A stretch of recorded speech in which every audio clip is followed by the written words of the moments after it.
से, कोई दुखी है पुत्र को तो कोई पुत्र से। अरे अपनी अपनी किस्मत है जो हरि ने लिखी है, अपनी अपनी किस्मत है जो हर ने लिखी है। मगर किसी न किसी बात से हर कोई सुखी है। किसी न किसी बात से हर कोई दुखी है, किसी न किसी बात से हर कोई दुखी है। संसार में भगवान ने सर्व सुख किसी को नहीं दिए, कोई न कोई कष्ट हर इंसान के लिए परमात्मा ने भेजे। आज हिरण्यकश्यप जो था भगवान की तपस्या करने के लिए चला है। मेरे भाइयों, जब चला है इधर देवताओं में खलबली मच गई। देवता कहने लगे अरे जाति का राक्षस है, अगर इसने तपस्या कर ली तो हमारा राज्य कहाँ जाएगा। इंद्र घबरा गया। अरे दशानिहारी अरे देवराज ने मन में गौ घबराई।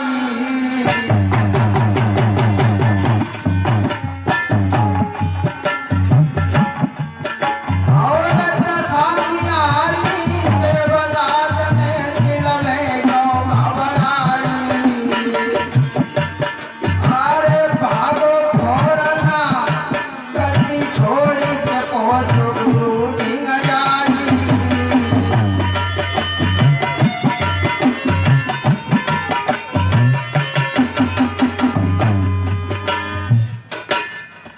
देवराज इंद्र ने देखा कि राक्षस है, अगर इसने तपस्या कर ली तो हमारा राज्य चला जाएगा। अब हुआ ऐसा, जब वो चला इधर देवताओं में खलबली मच गई। सब देवता एकत्रित हुए और जाकर के गुरु बृहस्पति देव के पास में पहुंचे। बोले गुरु जी अब हमारी रक्षा करो। बृहस्पति देव कहने लगे क्या बात है देवताओं। बोले हिरण्यकश्यप तपस्या करने के लिए जा रहा है, अगर उसने तपस्या पूरी कर ली तो हमारा राज्य कहाँ जाएगा। गुरु बृहस्पति देव कहने लगे देवताओं चिंता मत करो, हम उसे तपस्या करने नहीं देंगे।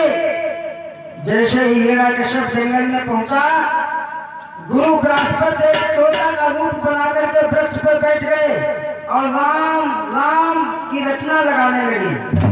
हिरण्यकश्यप ने देखा ये तो हमारे बैरी का नाम ले रहा है, ये तपस्या नहीं होने देगा। हिरण्यकश्यप घर आ गया। दूसरे दिन फिर गया, फिर गुरु बृहस्पति देव तोता का रूप बना करके वृक्ष पर बैठ गए, राम नाम की माला जपने लगे। हिरण्यकश्यप कहने लगा कौन है भाई राम नाम के ठेकेदार, जरा नीचे तो उतर गया। जैसे ही आवाज लगाई हिरण्यकश्यप सोचने लगा अब ये तपस्या नहीं होने देगा। घर जब लौट करके आया, रानी क्यादू पूछने लगी महाराज आज क्या बात है, आप तो तपस्या करने के लिए गए थे, आप लौट क्यों आए। हिरण्यकश्यप कहने लगा प्यारी क्या बताऊं, रास्ते में मुझे एक तोता मिल गया था, वो राम नाम रट रहा था। क्यादू कहने लगी क्या कहा महाराज, वो तोता क्या कह रहा था। कहने लगा तुम बार बार क्यों पूछ रहे हो, वो राम नाम रट रहा था। क्यादू ने हिरण्यकश्यप से 101 बार राम नाम कहलवा लिया। अब जो हिरण्यकश्यप था, जो तमोगणी था वो दुजोगणी हो गया, और तमोगणी जीव कभी तपस्या या भगवान का भजन नहीं कर सकता है। अब हिरण्यकश्यप तीसरे दिन जब चला तो जाकर के बहुत तपस्या हिरण्यकश्यप ने की। भगवान ब्रह्मा प्रकट हुए, बोले हिरण्यकश्यप मांग ले तेरी क्या इच्छा है। हिरण्यकश्यप कहने लगा महाराज आप आ गए, बोले हाँ तुम्हारी इच्छा हो वो मांग लो। भगवान की जब इतनी बात सुनी हिरण्यकश्यप कहने लगा महाराज अगर आप कुछ मुझे देना चाहते हो तो केवल इतना दो मुझे, यदि देना जो कुछ चाहते हो तो इतनो ही वरदान देओ।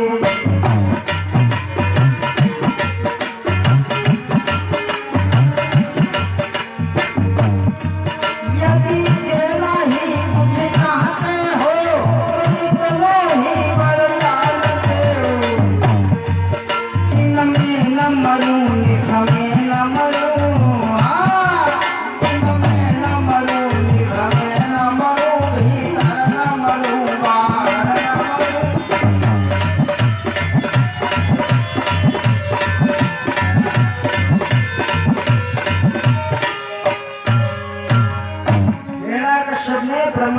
वरदान मांगा कि अगर प्रभु को देना चाहते हो तो हमें इतना दो कि न तो मैं दिन में मरूं न रात में मरूं, न भीतर मरूं न बाहर मरूं, न तो 12 महीनों में मरे, न किसी अस्त्र से न किसी शस्त्र से, न भीतर न बाहर, न दिन में न रात में, किसी भी टाइम मेरी मृत्यु नहीं होगी किसी भी हथियार से। ब्रह्मा जी ने कहा ठीक है, तुम्हारी जो इच्छा है वही होगा, वरदान दे दिया। अब जो हिरण्यकश्यप था तपस्या से चला, सोचने लगा पहले सबसे पहले उसको देख लें जो हमारी बहन को लेकर के गया था। हाथ में नंगी तलवार लेकर के पहुंचा, विप्रचित्त के पास में सैका सो रही थी। जाते जाते हिरण्यकश्यप ने क्या किया, विप्रचित्त की तलवार में गर्दन मारी, धड़ को अलग कर दिया और आकर के अपने राज्य के लिए चल दिया। इधर देवराज इंद्र ने देखा कि हिरण्यकश्यप घर पे नहीं है इस समय, तो उसने क्या काम किया, हिरण्यकश्यप की नगरी में आकर के सभी गर्भवती स्त्रियों को मारने लगा है।